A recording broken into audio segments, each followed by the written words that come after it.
channel. I hope that you're doing well. Welcome to another video and welcome back to the end of year wrap-up videos. Today we are going to be talking about my favorite books of 2021. Holy crap, I cannot believe that we're here. I can't believe that we've made it to the end. It blows my mind every time I sit down to film an end of the year video to compute that it is the end of the year. It feels like just yesterday that I was sitting down to film my 2020 favorites, and here we are filming my 2021 favorites. We need to talk because, everyone else is doing their top 10 favorites, their top 7 favorites, and y'all, I just couldn't do it. I just couldn't do it. I read over 200 books this year, and a lot of them were really, really amazing books. I had a lot of 5 stars and a lot of 4 stars, and I just had a really hard time picking favorites. So today we're going to be counting down my top 21 favorite books of the year. So you're in for a ride. It's going to be a long one. Buckle your seatbelts, get a snack, and let's talk about my 21 favorite books of 2021. Now, these are in order from 21 all the way to number 1, and I'm going to try to keep my gushing minimal because I do have 21 books to talk about. It's a lot of books, and I don't want us to be here forever. So without further ado, let's just jump right in. Coming in at number 21 is Malibu Rising by Taylor Jenkins Reid. I really love this book, and I know that for a lot of people, they were quite disappointed with this book and the ending and the turnout, but I thought it was just so well done. I loved the characters. I loved the character arcs that these characters had to go through their shit in order to get to the end of this book. I liked the multiple perspectives that we had in here, and I just really loved how everything played out and how well just everything kind of fell into place. The ending could have been a little bit better, I will agree, which is why it's not further down in the list, but I just think that it was so well done. I love Taylor Jenkins Reid's writing. The audiobook was fantastic, and I just can't wait to reread this because I had such a great time with this one. Clocking in at number 20 is The Marionettes by Katie Wismer. I loved this book so much. It was a fast-paced read. This is a book about witches and vampires and secret covens and really dangerous and intricate magic, and it just had twists and turns, and I was just so intrigued by this book. The tension and the angst that was wrapped into this story was just so much fun and so compelling, and I really freaking enjoyed it. I am so excited to read book 2. Hopefully I can read that one soon, and I'm just really enjoying this series as a whole. The covers are stunning. I love Katie as an author. Everything that I have read, I've given her 5 out of 5 stars. She's just a fantastic writer, and I love this book so much. Number 19, this one was really hard. This list was very hard, but I didn't know exactly where I was going to place this one. I knew it had to go on my favorites list. I just didn't know quite where. I am surprised, though, that it is so high up, and that is Number in the Ashes by Sabaa Tahir. I loved this book. The first and second book really are just absolutely fantastic. I think that they are so well done. I just love Sabaa Tahir's writing. I love how dark and gritty she's able to get with her characters and with her world, and I just love a YA author that's not afraid to kill off a couple characters, hurt our feelings, get a little dark and gritty, talk about some hard stuff. That is one of my favorite things in YA fantasies, and fantasy in general. But when YA fantasies do it, it's like I have to tip my hat because there's not very many YA authors that are willing to put us through some turmoil. You know what I mean? And I just loved everything about this. I love the setup. I love the constant lies, the questions at every turn, the amount of times I was on the edge of my seat trying to figure out what was going to happen. I just loved every part of it. I'm so excited to get around to book 3. I've heard really good things about the entirety of the series, so hopefully I can get around to book 3 relatively soon, but I'm so glad that I read it this year. Finally got it off my 5-star prediction list, and boy was I right. It was a 5 out of 5 stars for sure. So 2021 was the year of romance for me, so you will see a lot of that in this list today, but the one that is kind of higher up on the list that I really, really enjoyed, just didn't quite make it to, closer to the end, and that is The Love Hypothesis by Ali Hazelwood. What? Oh my god, I'm still shocked. Shooketh. I didn't think that I could like to PhD science nerds so much in my entire life, but I loved everything about this fake dating relationship. I loved the angst. I loved the emotional turmoil that these characters had to go through in order to be there for each other, and I just loved their story. I loved how well everything kind of played out and worked out together, and fake dating is one of my favorite tropes of all time, and when you do it wrong, you can really do it wrong, but when you do it right, it's so good. And there's a particular line from this book that gets me every time. Oh my god, every time I think about it, I'm blushing, I'm swooning. Oh, and the sex scene, I loved it. I loved it. So good. If you have not read this, please, please, please pick it up. It's so good. Number 17 is a book that I did not think in a million years would end up my favorites of the year list. I bought it because the cover was gorgeous, and then it just came and set my heart away, and that is The Nature of Witches by Rachel Griffin. I love this book, and I think about this book all the time. I think about it so fondly, and the love story, the elemental magic, the atmospheric vibes that this book gives, the writing, the details that the author put in throughout the entire story that then came to fruition in the end. Like, everything about this was just magical and beautiful and so stunningly put together that I couldn't not include it in my favorites list. I love Clara as a character, even though for some people reading this, she could be a very hard character to like and to want to root for, but oh my gosh, was she just everything that I wanted, and I totally related to her as a character in and of itself, and I'm just so happy that I read it. So gorgeous. I cannot wait to go back to it, and there's nothing better than buying a book because it's gorgeous and the inside is just as good as the outside. So happy that I read this. Can't wait to give it a reread, and I'm obsessed. Number 16. I could not include this on this list. I'm a huge fan of Penelope Douglas, but this is still, to this day, my favorite book that I have read by her, and I just love it. I have reread it now 2 times. Well, I've read it once and then reread it once, so I read it twice, and it just brings me so much freaking joy, and that is Birthday Girl by Penelope Douglas, obviously. I am obsessed. I'm obsessed with this writing. I'm obsessed with this taboo relationship. I'm obsessed with the angst and the amount of questionable choices that these characters are making, but all of it makes sense. The sexual tension written into this book was, and probably still is, some of my favorite writing that I have ever experienced. Like, these characters just, they know that what they're doing isn't the most logical thing to do, but you just can't help the attraction that they feel for each other, and it's so palpable on the page. I love Pike and Jordan. I think that they are fantastic characters, and I would literally read from their perspective, like, for 5 more books. Like, I love it. It was so good. It was so amazing. I love the cover, I love the writing, I love PD, and I cannot wait to give this another reread in 2022. Another romance sitting in the 15th slot, and seeing as this one ended up in my top 10 favorites of last year, I'm surprised that it ended up so high on the list, but I do love Emily Henry, and I could not mention People We Meet on Vacation. I actually read this book on vacation, and it's one of the best decisions that I made. It was so apt for that setting, and I love the characters. I fell in love with Emily Henry's writing and her romance characters. I know that a lot of people were disappointed with her second book in the adult romance category, but I just think that it was so refreshing and so well done. And as much as I don't like the miscommunication trope, I feel like it was done well in this book. And I just love second chance romance. I just think that it's so much fun, and it really adds like a special something to these characters' lives when you have so much backstory and so much written into, you know, their actual story arc that makes it feel so convincing and so real. And that's one thing I can definitely say that I loved about this book. I love these characters. I love Poppy and Alex. I think that they're fantastic, and I love this book. Like, I just like how bright orange and green it is. I love it as a whole. I think that it's fantastic, and if you haven't read Emily Henry's books in general, I highly recommend. Number 14 makes me really glad that I did a 21 list for today, because I wasn't sure it was going to make it, but I couldn't not talk about it. It's just such a good book, and if you're ready for a good cry, I highly recommend it. And that is Serpent King by Jeff Zettner. We read this for, was it Spring Into Reading-a-thon? It was our group book for the season-a-thon, and oh my gosh, this book is just so heart-wrenching, but also so beautiful, and it's a wonderful depiction of, like, growing up as an outcast in a small town and just wanting more for yourself and wanting more from life and having like really great friendships and crappy family, and it just felt so real. It's a very, very real and raw and honest book, and it's fucking hard to get through, and it literally broke my heart into like 100 million pieces, and I'm not sure it's quite put back together yet. It's one of those books that I will think about forever and ever.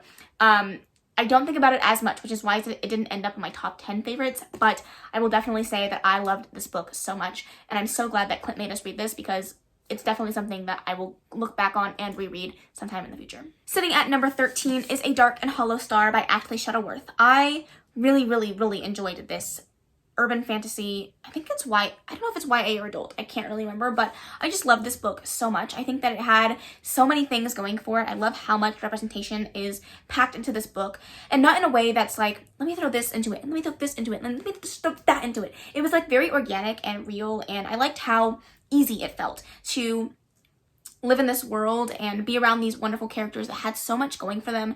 And the thing that I love the most about this book is there's so much potential for more. Like, I know that there's more books coming, and I can definitely see where the author has kind of written in the things that she can really play with and move the story around with, and I'm just really excited to see where this goes. I really love the 2 female main characters in here. I think they are so cool. One is really like a badass awesome fucking female character, and then the other one is badass in her own right, but I think the two characters together just play off each other really well, and it was my favorite thing to read about in this book. I loved it so much. I like the world and the world building that we're getting in here, and the really interesting supernatural elements that are included into this book, and everything about this just worked for me in more ways than one, and I'm so excited to read book 2. So sitting at number 12 is TJ Klune. Now don't crucify me or yell at me. Don't worry, TJ Klune will be coming back, I promise. But House on the Cerulean Sea, I love this book so much, and there was no way I couldn't include it, seeing as I have read a few more TJ Klune since I read this one.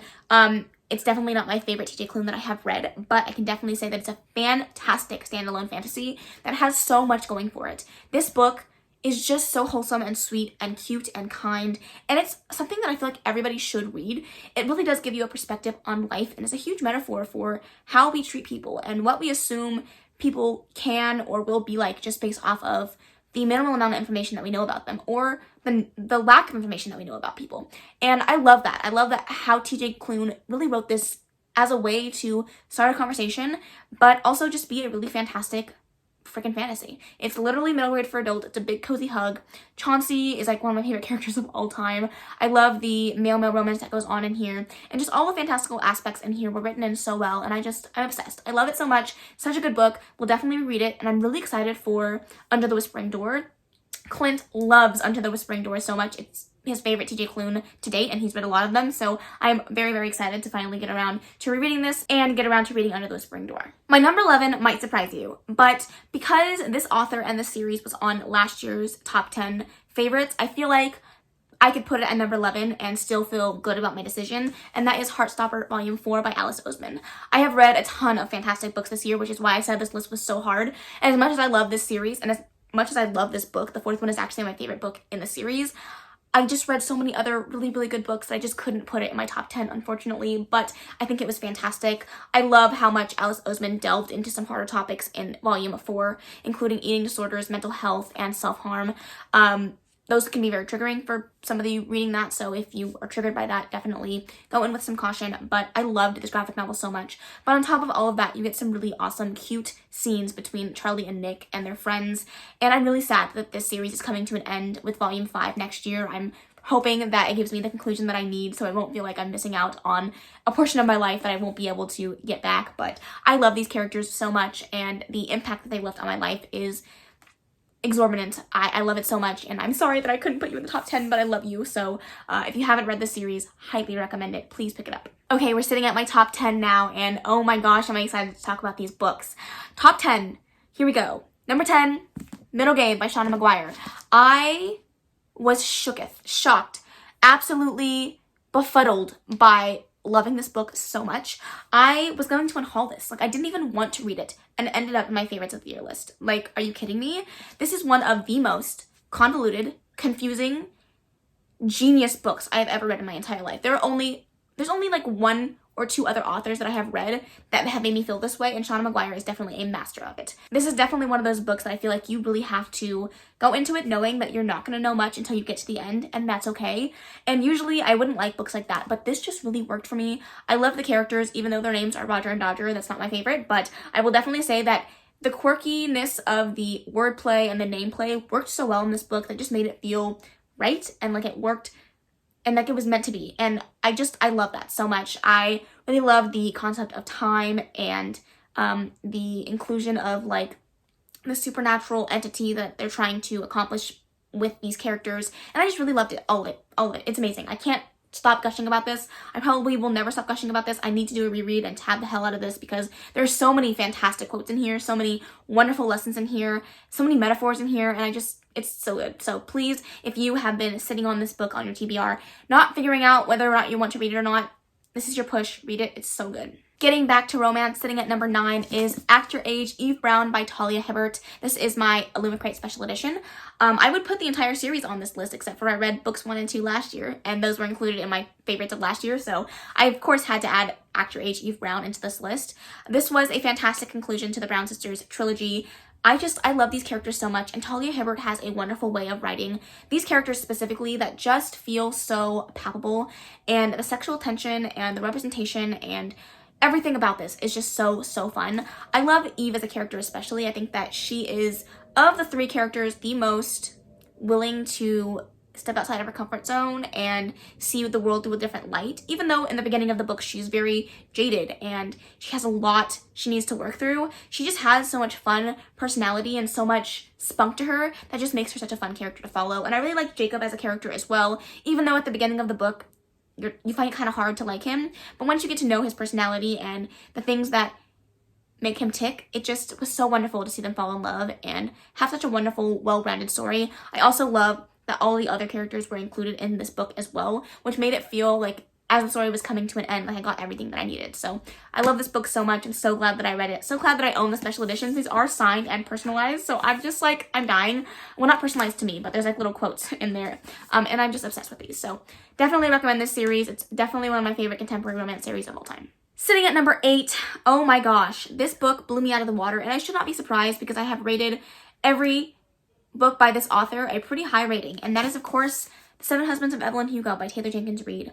Oh my gosh, this book, it's just fantastic. I want to know how Taylor Jenkins Reid figures out how to write books that feel so fucking real. Every time I read a book by her, I'm like, okay, let me go Google these characters so I can figure out like what they look like and who they are and what they've been doing with their lives since then. And it's crazy that these characters feel like I could reach out and touch them, grab them out of the pages and sit them down and have a conversation with them every time, every single time. And this is no exception. I love this book, and this is probably one of my favorite books that includes like famous people, but also I loved the representation of LGBTQI+. It was just absolutely fantastic. I love the aspect of somebody telling somebody else their story. And the way that the journalist was included and the twists and turns that happened in this book just felt so satisfying, and it was so rewarding, and I loved every second of it. The audiobook of this is absolutely fantastic, and I'm so excited to give this another reread because it's just so freaking good. And the cover, oh my god, stunning. Okay, number 7 is a middle grade that I absolutely love and adore, and that is Amari and the Night Brothers by B.B. Alston. I cannot tell you enough how much I love and adore books that have wonderful, fantastic Black main characters that are teaching the younger generation what it is to be a Black individual in today's society. Like, we need more of this. Please give us more of this. I love it. But this book in total is just absolutely fantastic. The magic, the writing, the camaraderie between friends, and the found family aspect that this book gives is absolutely fantastic. But the underlying plot of her looking and searching for her brother and never giving up hope is just something that I found so endearing about this book, and I just loved every second of it. The writing is masterful, it's so cute, it's so cozy, and it's definitely a middle grade that I feel like every young kid and young adult reader should read because it's such a fantastic book with a lot of good lessons in here, and I'm really excited for book 2. I cannot wait. The cover for that is also really freaking gorgeous, so hopefully I can read it as soon as it comes out. Number 6, again, another book that I did not want to read because I was so terrified of it, and then I read it and I was absolutely blown away, and that is The Night Circus by Erin Morgenstern. How did she write this? This is another one of those books that I read it and I got to the end and I'm like, this author is a genius. A literal, actual, intelligent person. Like, I could never write something as convoluted and crazy as this and make it work. And I know that a lot of people will not like this book because it is very lyrical and flowery, and you really have to push through to get to what the plot of the story is. But oh my god, it's so good. It's so atmospheric. It's literally beauty written down on the pages, and I cannot believe that it took me so long to read it. I love it. I love it. I cannot wait to reread it. It's just so magical, and it's one of the most atmospheric books that I've ever read, and it works. For this story, it works, and I'm so glad that I forced myself to read it because I don't think I ever would have done it if it wasn't for my intimidating TBR jar, or I don't know if it was Bookopoly-thon or something. Something forced me to read it. I'm so grateful because it's fantastic. We're getting into our top 5, and these are just fantastically amazing. There's no way I couldn't talk about them. Number 5 is a series. I could not pick my favorite book in the series, so I'm going to show you all 3 and talk about the series as a whole, or at least the ones I've read. It's actually more like, I think it's like 6 books that I've read from this series, and that is the Green Creek series by TJ Klune. The first one being Wolf Song, then you have Raven Song, and then Heart Song, but I've also read Love Song, Feral Song, and Love Song Part 2, which are little short stories that are included in between these books. And oh my gosh, I have never read a series that has ripped my heart out as many times as TJ Klune has in this series. Like, I cannot explain to you the amount of turmoil and absolute pain that I have gone through reading these books. Books 1 and 3 just like tore my heart out. And I don't think I have any heart left with the series. It's just it hurts, okay? But these characters, this writing, this world, this family, this pack, everything is perfect. It's perfection, and I literally could not ask for a better gay supernatural series, paranormal series. Oh my god, it's just so good. Take my word for it. You don't need to know about what the series is about. You really don't. Gay werewolves, that's the only thing that you need. Go into it, read it. It's fantastic. It's amazing. But be prepared to cry. Get some tissues. Be ready to get a mindfuck and have fun. You're welcome. Number 4. This one was really hard. The top 5 were really, really hard for me because these could be interchangeable if I wanted them to be, but number 4 is a book that I read at the beginning of this year that has absolutely stole my heart. And every time somebody recommends it, every time somebody talks about it, every time I think about it, it makes me emotional. And that is It Ends With Us by Colleen Hoover. I love this book. And I know this book is not for everybody, but this book really opened my eyes and made me see the world a little bit differently. And this book has a huge trigger warning for domestic abuse. So go into that knowing that if this is something that you want to read. But this book is absolutely so beautiful. The last line before the epilogue it breaks me to no end. And I just loved where the story went. I can't say that the character is my favorite, but the storyline and the arc and the message that the story gives is everything that I could have wanted and asked for and more. Being somebody that has experienced this secondhand, not firsthand, but secondhand, it's definitely a very hard topic to write about, and I think that the author nailed it perfectly, and I'm so glad that I read it, because seriously, this book has changed my life. Sitting at number 3 is another full entire series that, of course, I had to talk about. Technically, one of these books shouldn't be in this list because I read it last year, but I read the rest of the books in the series this year, so I figured I would talk about them as a whole. Are you surprised? Absolutely not. These are out of order just because the hardcover's at the bottom, but this is the A Court of Thorns and Roses series by Sarah J. Maas. Yeah, wow. I read ACOTAR in 2020, but I read the rest of the series in 2021, and oh my gosh. When I tell you that I'm obsessed. I'm obsessed. Like, these characters, this storyline, everything about this has my heart, my soul. Sarah J. Maas literally owns me. I'm her bitch. But I just love this series so much, and this is another series that's not going to be for everybody. Not everyone's going to love it. Not everyone's going to die hard for these characters like I do, but there's nothing that you could say or do to me that's going to change my mind when I tell you that these are some of, if not my favorite characters I've ever read about. I love the relationships and the camaraderie and the extreme love that all of these characters have for each other and the willingness that they have to fight for their family, and I'm obsessed. I'm obsessed. I know that a lot of people don't think the plot of these books is sound, and I feel like that's a sound argument. You can say that, but once you get more into the story, the plot does evolve, but the relationships between the characters are just the shining moment of this series, and I could not live without having read this series, and best believe I'll be rereading it in 2022, because I just love this series so much. The books are chunky, but they're worth it. I'm gonna stop gushing about these because I could go on all day. Speaking of a series that I could talk about all day, in the number 2 spot is the Madison Kate series by Tate James. Oh my god. Oh my god. I have literally talked about this series so much. If you guys have not taken my recommendation to read this and you like dark, smutty, reverse harem romances, what are you doing? What are you doing? It's a real question. Hate is book 1, Liar is book 2, Fake is book 3, and Kate is book 4. I do have some of these tabbed because I'm currently in the process of rereading these, but I have read this series and of course reread at least the first 3 books in the series since the first time I read them, and I am still just as obsessed then as I am now. I love these books. I love these characters. This is a dark romance and there's a ton of trigger warnings in this, and this is the first reverse harem that I ever read, and it has literally like sucked me into a rabbit hole of reverse harems that I just cannot get out of, nor do I want to.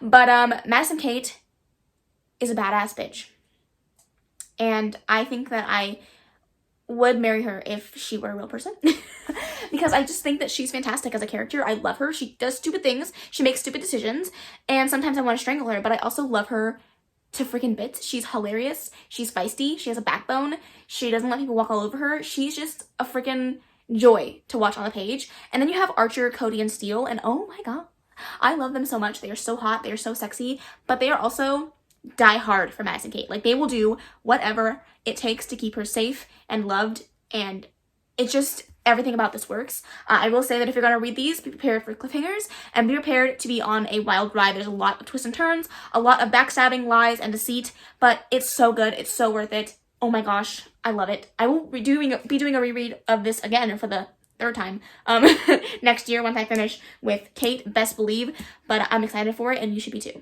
And number one, wow, I did not think that this book was going to come and sweep all the books under the rug, but number one is a book that I got off of a TikTok recommendation. It is book 5 in a series that I had only read book 4 of. I read them back to back, but that is Dominate by Amy Dawes. This book was probably one of the best books I have ever read, ever. And it was a pretty short, like 4th and 5th book in a series. And it follows a woman that is aching for control in her life. And so she's searching for not really searching, but she falls into a relationship with a man who wants to give up control. And so he surrenders to her and she takes control of their sexual relationship. But it's so much more than that. You have a single mother that is dealing with a divorce and the separation between her and her child. You're also dealing with the aftermath of a kid with cancer, which is really hard on everyone involved. And then you have this wonderful male character. His name is Gareth, and he's a soccer player. This is a sports romance, and you just have he has so many layers that he continues to unpack throughout this entire series. You have grief and death of a parent. You have a lot of things going on in the series that just pulls at your heartstrings and tugs in all the right places that makes you love, care, and devote your heart and soul to these characters.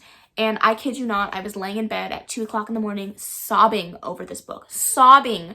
And all the way up until the end. I cried to the last page. Like, it was just so good. It was so amazing. I cannot wait to get physical copies because I will definitely read the rest of the books in the series as well as reread books 4 and 5. But oh my god, it was amazing. It was fantastic.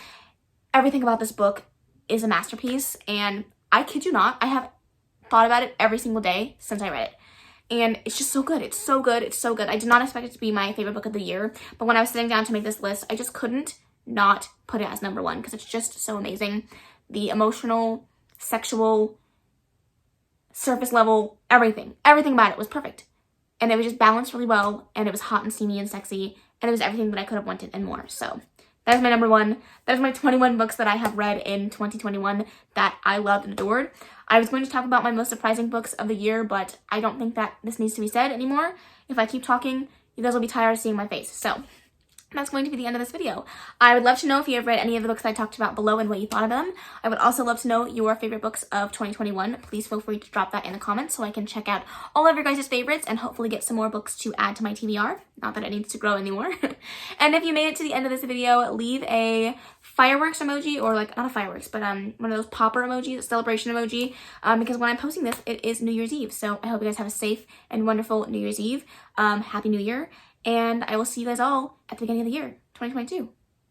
Oh my gosh. That's the end of this video, though. I hope you enjoyed it. If you did, please make sure to give it a big old thumbs up. Don't forget to subscribe before you leave. And of course, leave any comments, questions, and suggestions in the comment section below. And I will see you in the next video. Bye. Thanks, baby. Turn it down.